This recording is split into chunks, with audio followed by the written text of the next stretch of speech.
Hello viewers, চলে আসলাম আর একটা নতুন রেসিপি নিয়ে। আজকে আমি কুমড়ো আলু সুন্দর তরকারি আর রুটি করে দেখাবো। তো আমাদের বাড়িতে অতিথি এসেছিল, আমার মামাতো বোন আর জামাইবাবু, একটা ছোট্ট পুচকুকে নিয়ে। আশা করি ভিডিওটা আপনাদের পছন্দ হবে। ভিডিওটা শেষ পর্যন্ত আপনারা দেখবেন। ভিডিওটা ভালো লাগলে আপনারা লাইক, ফলো, কমেন্ট করে বলবেন। প্রথমে কড়াই 5 ফোড়ন, একটা কাঁচা লঙ্কা দিয়ে দিলাম। তারপরে এখানে কেটে রাখা আলু কুমড়ো ভালো করে ধুয়ে রেখে দিয়েছি। এবারে জল ঝরিয়ে আমি আলুটাকে দিয়ে দিচ্ছি। আলুটা দিয়ে হালকা নেড়ে চেড়ে নিয়েছি। কিছুক্ষণ আলুটা নেড়ে চেড়ে ভালো করে ভেজে নেব। এদিকে আমার বোন আটা মেখে নিচ্ছে, দেখতে পাচ্ছ। এদিকে আলু ভেজে গেছে। এবারে আমি কেটে রাখা কুমড়োগুলো দিয়ে দেবো। আলুটা হালকা যখন এরকম ভাজা ভাজা হয়ে আসবে তখনই তোমরা কুমড়োগুলোকে দেবে। কুমড়ো আলুগুলো ভালো করে ভেজে নিয়ে এদিকে বাটিতে গরম জল করতে দিয়েছি। সামান্য একটু জল দিয়ে দেবো। দিয়ে তার মধ্যে ভাজা মশলা দিয়ে দেবো। নুন, হলুদ, কাশ্মীরি লঙ্কা গুঁড়ো, ভেজে রাখা ধনে গুঁড়ো, জিরে গুঁড়ো দিয়ে দিয়েছি। দিয়ে ভালো করে নেড়ে চেড়ে একটু কষিয়ে নিচ্ছি। এরপর একটা বাটিতে কিছুটা আদা ঘষে রেখে দিয়েছি, একটা কাঁচা লঙ্কা চিড়ে রেখে দিয়েছি, আর টমেটো কেটে রেখেছি। তো এটা আমি দিয়ে দিলাম। দিয়ে এবার ভালো করে নেড়ে চেড়ে নিচ্ছি। একটু মশলাটা ভালো করে কষিয়ে নেওয়ার পরে এবারে ওই বাটিতে যে গরম জল করতে দিয়েছি, 1 বাটি মতন, আমি 1.5 বাটি মতন জল দিয়ে দেবো, গরম জল।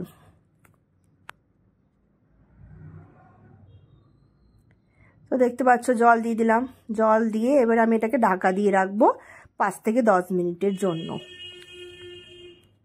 5 থেকে 10 মিনিটের জন্য আমি এটা ঢাকা দিয়ে রাখছি।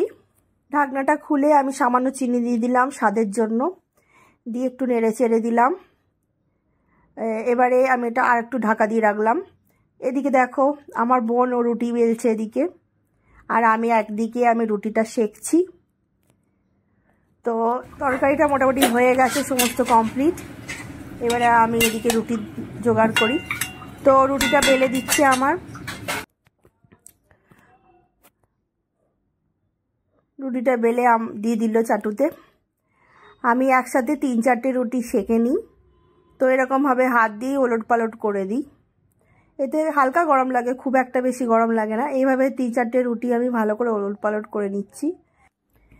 এইভাবে কিছুটা সেঁকে নিচ্ছি। হালকা হালকা সেঁকে নেওয়ার পরে আমি এটা ওই ওভেনের মধ্যেই আমি সেঁকে নেবো ভালো করে। তো দেখতে পাচ্ছ 3টে রুটি নিয়ে ভালো করে এপিট ওপিট হালকা হালকা সেঁকে নিলাম।